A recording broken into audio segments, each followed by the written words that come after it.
Okay, going to our guest, Bob Fletcher, is a businessman, investigator, film producer, speaker, author, and all-around good guy. And I'm not going to go over his bio myself or even give you his website. I want him to do that because I like to have guests on in their maiden visit with us to describe how they woke up. And he woke up running right smack dab into the CIA. I woke up when the police were dealing drugs in the town where I lived and busting people who had them later.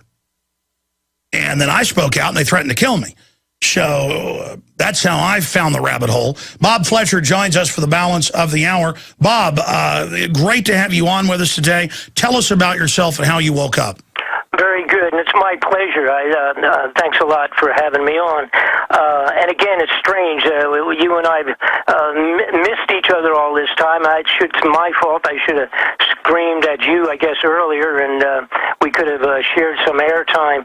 As far as how I got started, it's absolutely mind-boggling, and I'm going to really have to abbreviate this. I love to tell the whole in-depth story, but it takes so long that then it cuts into everything else that we might want to cover. I had a toy manufacturing company in Atlanta, Georgia, and this is in the mid-'80s, 1983, 84, 85, that period of time. I manufactured puppets and unique little baseball hats with the everybody's seen them. Originally was one of my ideas. That was with the funny little animal faces on the front of them and all that stuff. And basically doing very well. We were expanding. I had a retail operation, and the toy is extraordinarily. My primary product was very, very unique, and we were selling them in giant numbers. I couldn't even keep up with it. And I ran into a guy in New York City at a giant marketing and merchandising show. And as in those shows where they have 35,000 buyers show up at these gigantic exposés, and I just gathering up business cards of people that were interested in buying my product. And basically I would just gather it up, write a little note on the back, and put the card down with full intent to get back to him later on when I got back to Atlanta. I contact this one number that I look at on the card once I get back to my factory, and I look at it and I said, well, this is my address. And I looked at it again, and I said, yes, this is my address. And then I looked at it more carefully, and I realized that it was a guy that had an operation 100 feet from me in the same manufacturing area. And I could hit it with a stone. So, wow, I thought that was pretty strange. Anyhow, to make that long part of this rather short, apparently I had been targeted by this guy, and I think primarily because the previous 5 years of my life, I had an international marketing company and had actually been partners with the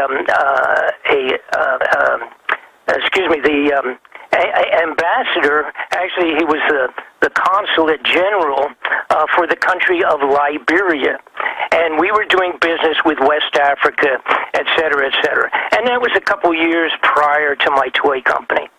So I found out much later that was the reason I was targeted. Now, when I say targeted, here's what took place.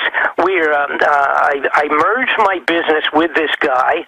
He owned 2 or 3 companies, a gigantic company, or I say gigantic, well, it's a large national company where he sold novelty watches to 7-Eleven stores and things of that sort.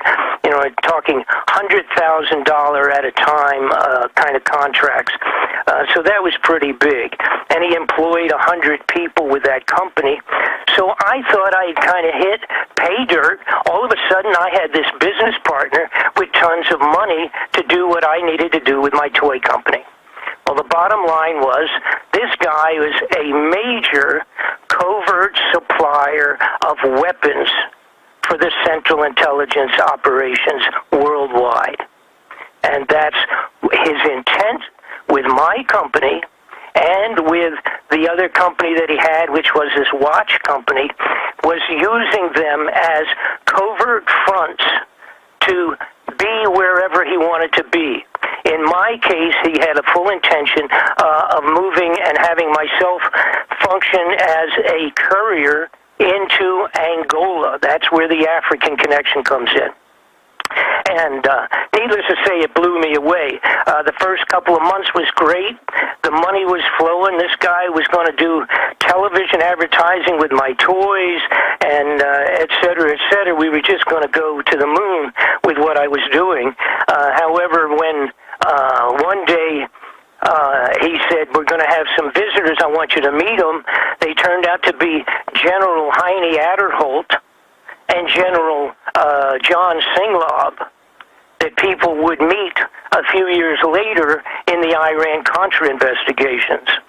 This guy was, by the way, his name, the covert operative's name is Gary Best, and his company was called Vista, and Vista International USA, and even changed the name of my company to Vista. Long and short, why did you get out of it? Well, in short, eventually after meeting generals and finding out about what was going on, or at least finding out partially what was going on, like I say, he wanted to bring me in to function as an international courier. The downside, he says, was that if you talk to the wrong guy, you're going to be killed. I thought that was kind of negative compared to the positives. Obviously, you just wanted to sell toys above board in America and around the world and be a regular toy salesman. You got it. You didn't want to be a spy. Absolutely. Just blew my mind. And, I mean, these guys were coming in and out. We were getting telexes at that time. There was no email. It was telex time back then. We would get telexes that were coded messages, and this fella, Gary Best, would tell me that, oh, by the way, this means one of our guys was just blown away over there, and so this operation had fallen down. I had come in on telephone conversations where he was selling and putting together contractual agreements for 747 aircraft, making as much as $10 million net profit on these guys. You came into a high-level operation. High level, unbelievably high level, because after finally I just said, hey, I got to get out of here. The guy owed me $250,000 that he hadn't paid me yet. I said, pay me up or give my toy company back. And he said, you're out of here. And if you say anything about what you've learned here, you're going to... And what he did, he didn't say anything verbally. He reached in his pocket, his vest pocket, pulled his hand out in the shape of a gun, pointed it towards my forehead, and pulled the trigger of the pretend gun. Wow. Stay there. We got to go to break. You got to finish the story. Then this will be the first of many visits, and then we'll get into the weather weapons, all the other things you've been involved in and covered. Amazing. Amazing. Bob Fletcher's our guest. Everything we said came true. Everything we've done's been right. BobFletcherInvestigations.com is his website.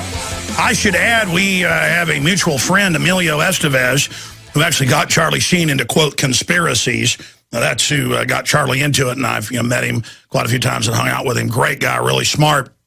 He was looking at doing a story of Bob Fletcher's life, and why I haven't ever had Bob on to now, I'm still marveling, but I don't want to burn the time up repeating that. Obviously, we'll catch up in the 17 years I haven't had him because he's such an interesting fella. Finishing up your story and abbreviating it, then we'll get into the weather weapons, all the other stuff you started discovering after that, since then, and what you think of what's happening today with Obama and all the big developments. Bob, please continue. Okay, yes, again, like I say, we have to really kind of compress the front end of this thing in terms of what happened. So here I am. I'm sitting in my own toy company has now been taken over. The contracts are done. This guy technically owns it. He hasn't paid for the agreement yet, so he owes me a lot of money. The bottom line was the things that were going on were just so far over my head, and I was just again, I had done an awful lot in my life prior to this, so I certainly didn't consider myself to be naive. I mean, so much, that's another whole story, too, which included being in the music and record business. For many years, I was an executive with MCA Records. I was the promotion director that introduced Elton John to the United States of America. I was on the road with The Who, I mean, et cetera, et cetera. This was my prior, long before I got involved with my toy manufacturing. So, again, I don't consider myself naive, but as everybody else, I knew nothing about the unbelievable corruption at the highest levels of our country. And I, all of a sudden, was plopped into the middle of it. Now, first I thought, when I just left. I mean, I left with a threat on my life. I said, I'm going to get out of here. I said, but this guy, I'm going after him. He's fooling with the wrong guy. So I get with my lawyer friend right away, a friend of many years, and a lady and her husband who actually used to work for me. And I got with her and I said, spelled out this whole thing, and she said, well, this is, we just go in and file lawsuits against this guy and find out who the heck he is. Well, when I went first to, and again, I have to compress this or we're going to run out of time, I went to, believe it or not, I called the CIA, okay? You can't talk to the CIA. They told me that. I tried to set up an appointment with somebody. And I said, you are the guys that have to look into this. So that was nothing. That went no place at all. Next point, I touched base with the ATF, with the firearms people. I said, this guy, a couple of weeks ago, threw the brochure on my desk telling me this was something new that we were going to start handling. I thought maybe it was going to be a new toy, and it was a Hellfire missile. This guy was putting together contractual agreements to supply the Hellfire missile to some of the covert operations at that time. He was in the middle of the Iran Contra stuff. He was assisting General John Singlab, General Heine Adderholt, and General Richard Secord. And believe it or not, I met in my toy factory Bo Greitz.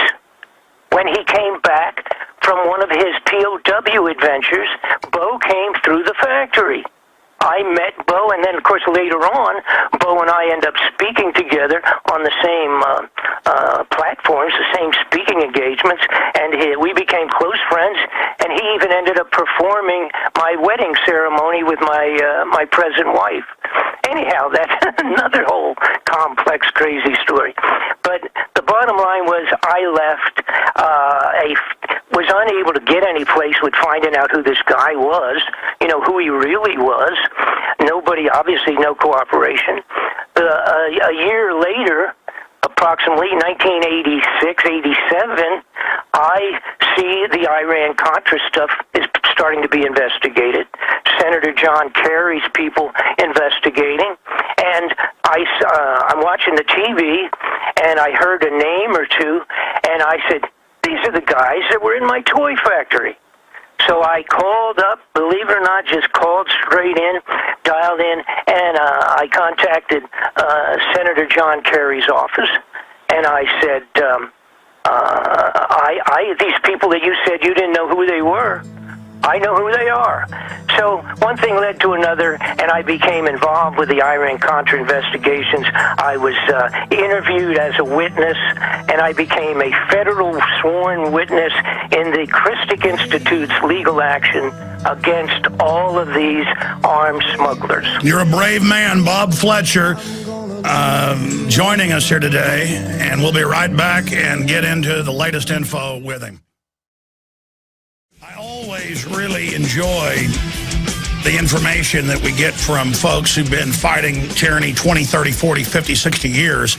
And Bob Fletcher's been doing it since the mid-1980s when he ran smack dab into it. People that are ignorant who don't look at the info, they sometimes say, are you sure there's a corrupt shadow government? Which now it's out in the open. But are you sure? And it's the things I've seen, the things I've witnessed. Oh, yes, it's real. And, here's Bob Fletcher, the same thing, Iran Contra witness, all of this.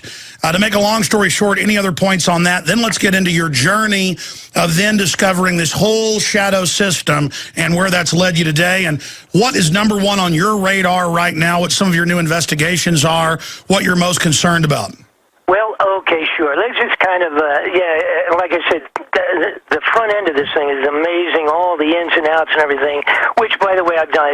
I'm finalizing a book now, and all I'm going to need to do is get a publisher. That may be a trick. I need to get somebody to help me out on the publishing side, because my book is now finally, down to finished. And I'm talking as of maybe 2 weeks ago. And the rough draft of that is what Emilio Estevez had looked at, and his initial statement was that it was the greatest thing that he had read in 5 years. But he vanished on me, and I'm not sure. I think maybe there were some names in the book that were maybe close friends to Martin Sheen and his father or whatever, but I don't know what happened there. But dropping that off, though, I started chasing this. I realized that these guys were directly involved. This is 1987. They were directly involved with the Contra stuff. I started making contacts with the investigators there. Little by little, what was happening, how I morphed into doing all of the investigations, I was blown away every week, as you have been, by finding out who these people were, and finding out the same guys that did Air America during the war, way back in the Vietnam War. These were the guys that were doing and supplying covert weapons. They considered themselves suppliers of air, and what they meant by that was transportation, aircraft, helicopters, and that type of thing. But in the midst of this, of course, was the supplying of all of the weapons that go into all of the little tiny unrecognizable wars that we carry on over and over and over again worldwide. It's a very small group of guys that are always available, the same as there's a small group of assassins that are always available to remove problems from the scene. So a telephone call will come in, and a guy will pick it up, and they'll simply say, we've got a problem we got to solve, and these guys will go out and eliminate whoever it is that they want to eliminate, or they have to get weapons to an area. They will call these same specific guys and just say, we're going to start functioning in Angola, and we're going to start functioning here and functioning there, and they set up the necessary secret weapons, etc. And I was finding out on a regular basis that the guys that I dealt with yesterday, that I was chasing, were some of the same guys that I was going to deal with next month, and that they were all interrelated. And it ended up that all of the investigations that I've done over the last 25, 30 years, I ended up being physically involved one way or interconnected one way or another with what I was looking into. And it all went back to these same characters that were in Bob Fletcher's toy company. And tell folks what happened to Sonny Bono. Sonny's situation was, during this period, again, from the 80s up through the 90s and up to the 2000s, I was involved with many, many inquiries that the Senate and the Congress were carrying out. I dealt with Dante Faisal as it related to the old October surprise inquiries. I supplied them with material that Barbara Honecker had given me after being unable to do anything. I was involved with that inquiry. I did do a thing on the JFK murder because I had gotten some actually footage from a Central Intelligence agent way back in the 80s. What was happening, my name was banging around in the corridors of the Congress and the Senate as somebody that knew this or knew these guys or knew what was going on. Sure, and they wanted to use you as a conduit to put stuff out because they knew you had the courage to do it. And Right, and yes, that's right, absolutely. And also they were coming to me and saying, what do you know about this? Do any of your people fit this or fit that? I was even hired by Manuel Noriega's lawyers to do an investigative report for him. And what they were looking for was the connections between him, Manuel Noriega, after he was captured, the connections that he had previously had into the White House and other government levels. I did do that report. I was paid by the lawyers, but they ended up actually not doing anything because they were also in bed with some of the bad guys that I was reporting on. I was asked by Arlen Specter to do a report on the Oklahoma bombing, because when I testified before the United States Senate Intelligence Subcommittee... See, that's what's crazy. I forget to say I've seen you on C-SPAN. Folks, this sounds... all of this is true. I mean, Bob, I guess in 30 years of fighting tyranny, you have seen so much.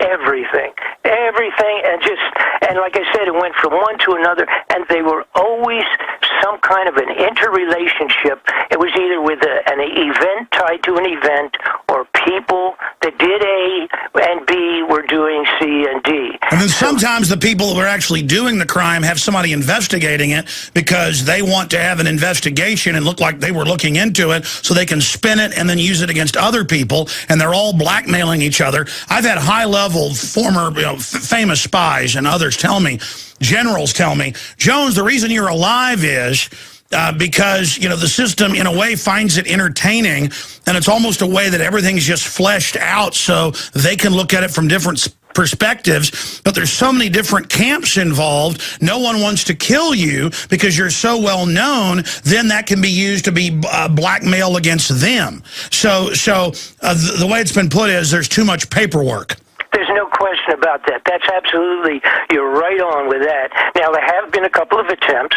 One time, when I was in the middle of the Iran Contra things, et cetera, doing exposés relative to that, a guy drove a station wagon through my sliding glass doors and missed killing me by 3 feet in my office. That's their favorite way to kill you. Well, I was about to say, if it's a certain case where you've got original data that can get them, that's when they kill you. That's right. Right, and there's also different ways to do it, and there's 2 or 3 other events, but we'll talk about that some other time. But on Sonny's case, I had delivered, as a matter of fact, it was related to originally I believe probably one of my journeys to Washington, talking to some of the Dante Faisal's people, or Henry Gonzalez. I did things relative to the finances when he was connected with the investigating some of the financial garbage going on. He was a congressman out of Texas. Anyhow, the bottom line was somehow we crossed paths. I crossed paths in Washington with one of the guy that ran Sonny's offices, Sonny Bono. And I told him I was working on this major thing connecting the CIA and drugs. Now, this was after the Waco events and all of that stuff. Sonny had become so traumatized when he got up to Washington.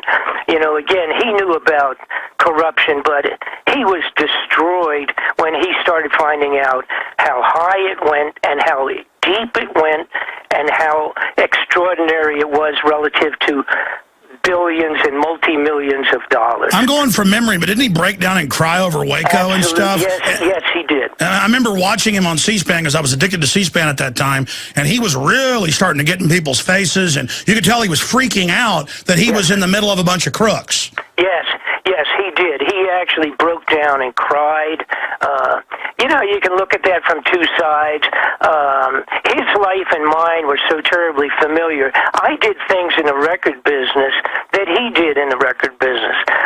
He, of course, became much more famous, but nonetheless, he and I ran down mutual railroad lines side by side, like you and I.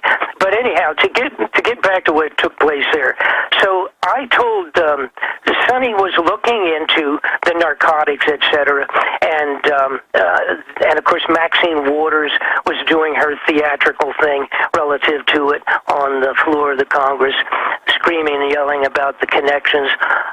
So at that time now, I was living in Los Angeles. All right, this is early 90s. I had moved to L.A., and Congressman Waters' offices were right close by. I contacted them, and I said, I'm going to finish this report in a couple of weeks. I'm going to give it to you. And I said, now, this names names that you're not going to want to talk about.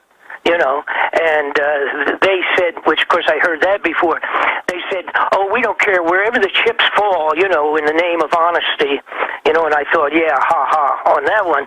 So I supplied her with a copy of this, her offices, and I supplied Sonny. Now, Sonny took a couple of months.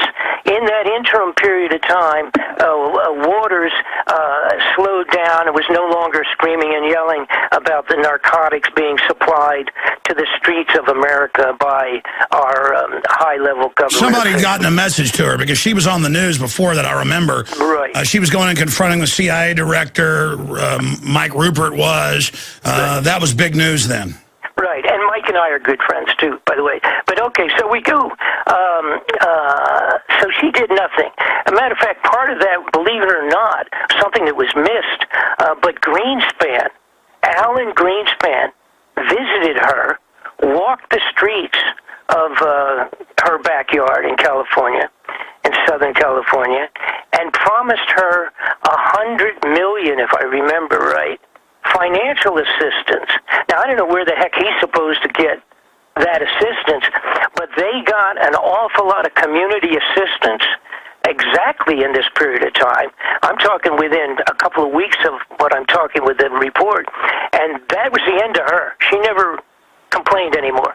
So not to say that that was directly related, but it's very possible. And for those that don't remember, inner city areas were turned into war zones when the CIA started bringing the crack in, and there were actual people so drugged out they wouldn't eat or even drink that looked like zombies with all their hair falling out. I mean, literally, because I grew up in Dallas and saw a lot of these. They look scarier than actual, fake zombies in movies. So I could see why she was wanting to get the drugs stopped being shipped in. But I mean, that's like putting a Band-Aid on an axe wound to say, oh, here's $100 million for community stuff. Yeah, I think actually she wanted to just get the credit. I don't know whether she really had a lot of care for that, but for that area. Okay, so I supplied my report to Sonny, and by the way, which is one of the ones that I have available at my website, and that's the one on, it's titled it's titled The CIA and Drugs, et cetera, et cetera. I supplied this in a DVD form. Sonny finally got to look at it. He got back to me. I received an advance information that Sonny had gone over it. He had freaked out and was moving forward to initiate a congressional inquiry based on primarily what I had supplied him with. And there's specifically a few people that he wanted to go after. I said, great, let me know how that happened, what's going on with it. Another month went by or whatever, and I received the call right in the middle of December, and I was told, Bob, Sonny has it all set up. In 3 weeks, when he comes back from the Christmas holidays, we're going to begin the inquiry into all these characters and everything that's going on. We want to make sure you're going to be a witness and that you will assist us to go from there forward. I said, absolutely. I'm in Los Angeles now, but when you need me, you let me know, and I'll be in Washington, and let's go and do it. And the big deal was that Sonny had said that they had set up subpoena powers for the congressional inquiry. Now, this may not mean anything. It's just a word to a lot of people. But the bottom line is that commonly, with all of these inquiries that are by Congress and Senate, they're shut down down all the time. They're sidestepped. We are lied to. They come in. They have experts that come in and sit on the committees. They know how to shut up everything. Well, here's an example. The TSA ordered Congress not to have all these top forensic security experts testify, proving their machines are frauds and it's all theater. And they tell, that was in the news the other day, the TSA tells Congress, and Obama tells Congress what he can and can't do. He tells Congress, hey, we're going to have a war, and you're not over that. The UN is now. Yes, absolutely. So the total control thing by this time is just forget about it. Anybody that thinks you're going to get anything done, like the idea of write your congressman, phew, give me a break. That's almost a comedy routine. But let me get to the most upsetting thing in 30 years in my life, I think, was the Sonny situation. So what happened is he gets my report. They're going to move forward with the subpoenas. Subpoenas means that they're going to be able to tell these people to answer the questions or do jail time for not answering the questions. That's the difference that Sonny had set up. He was going to be on this new intelligence committee. Everything was set and in place. And so I said, great. I wished them all a nice Christmas, and that was it. 10 days after I received that telephone call, Sonny Bono was murdered on the top of the ski slopes. Period. End of story. When it happened, I just totally freaked me out because the bottom line is I genuinely feel somewhat responsible for his death because I know the materials I sent him and the phone call I had gotten 10 days earlier was the last straw for the bad guys.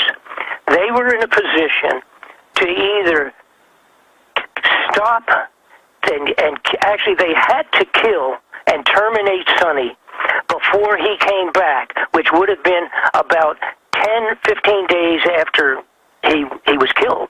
They only had 10, 15 days left. If they hadn't killed him and where he was going to move forward with the investigation would have been started and somebody would have finished it even if he had been killed then. Incredible.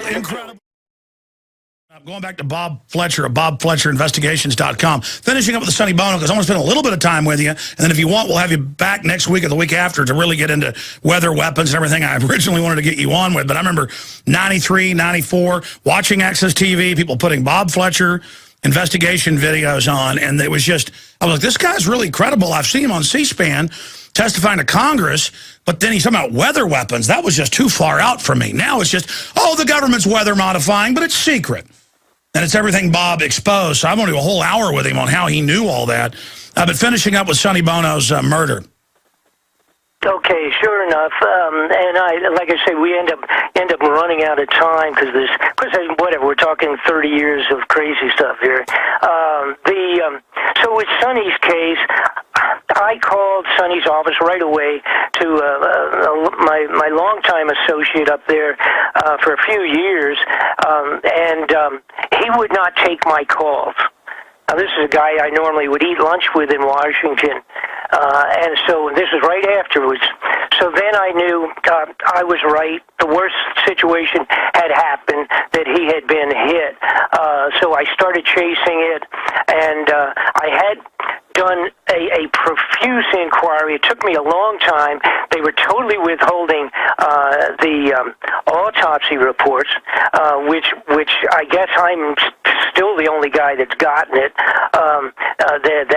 They're holding a little bit of it back, but the autopsy in reality shows that he had. There's no way he could have run into the tree. That's all baloney. I got the footage of the area that was taken only a couple hours after he was found, and all the rest of that. I did an extensive. I've done a DVD report, which is available at my website also on Sonny's murder. But But the bottom line, without getting into all the intricacies of it, there's no question it was impossible for him to go fast enough. He was 120 feet inside the tree line where he was off of the ski run. He was up actually in the woods. What did they do? Like taser him and then drag him in and beat his brains out, or what'd they do? You know, that part I'm not positive. It's one of two things.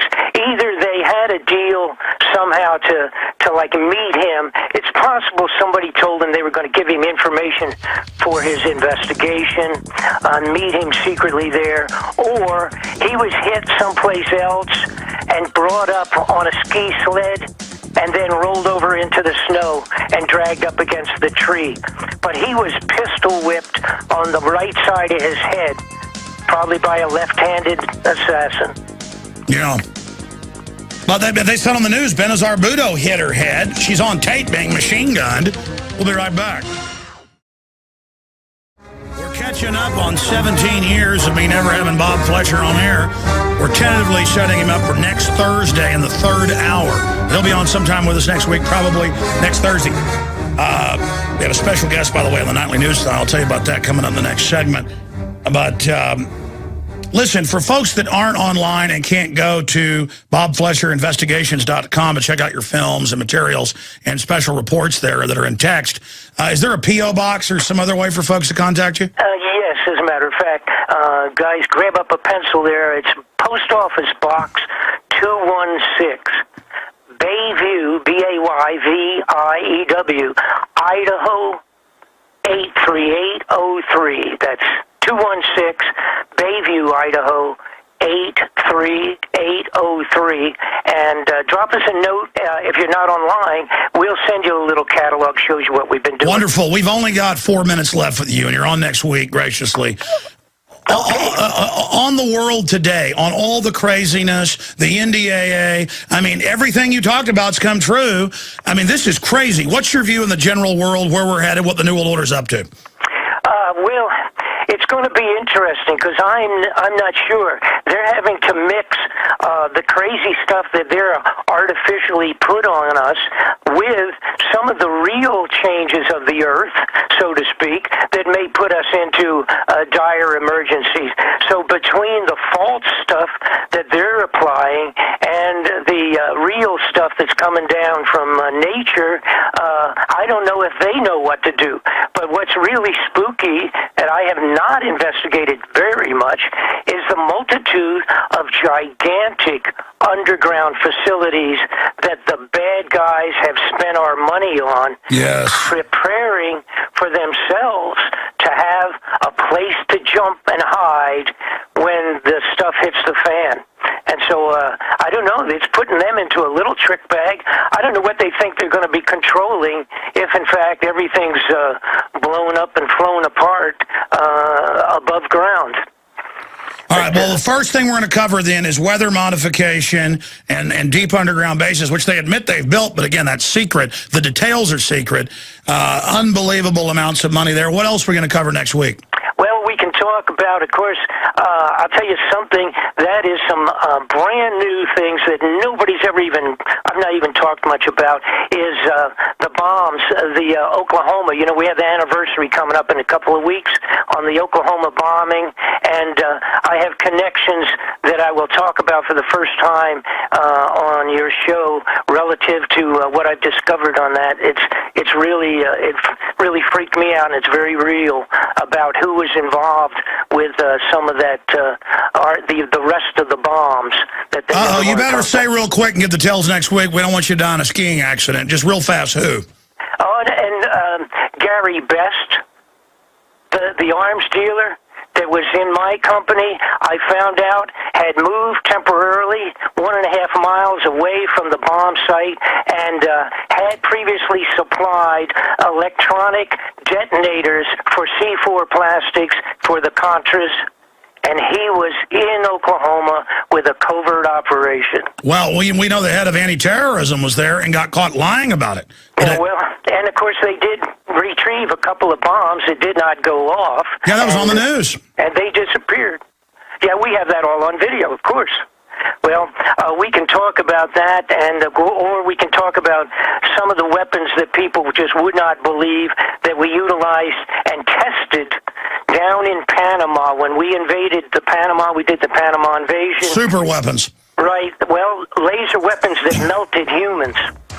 And we have some of that, unfortunately, on video, which is pretty disgusting. Yeah, I've seen that in the Panama deception. Wow. Okay, we're going to cover it all next Thursday. I'm going to call you in about 10 minutes to double-check. You haven't been able to see your schedule yet. But next Wednesday, next Thursday, Bob Fletcher, full hour to get into all the other stuff. Amazing. Bob, thank you so much for spending time with us. God bless you. Take care. I'll say bye to you right now. Bob Fletcher, investigations.com. I'm Alex Jones with Infowars.com and PrisonPlanet.tv. If you believe in this information and want to support its viral spread, go to the InfoWars store at Infowars.com. We've got the new G.I. Joe InfoWars t-shirts. We've got the incredible ProPure gravity-fed filters available at Infowars.com in the store. We've got a new DVD, Scientists Under Attack, the Don't Tread on Me flag. We've got all sorts of different bumper stickers to help spread the rebellion virally. It's all there. Wristbands, citizen rule books in every order. Order online at Infowars.com today. The water filters, the canteens. It's all there. Infowars.com.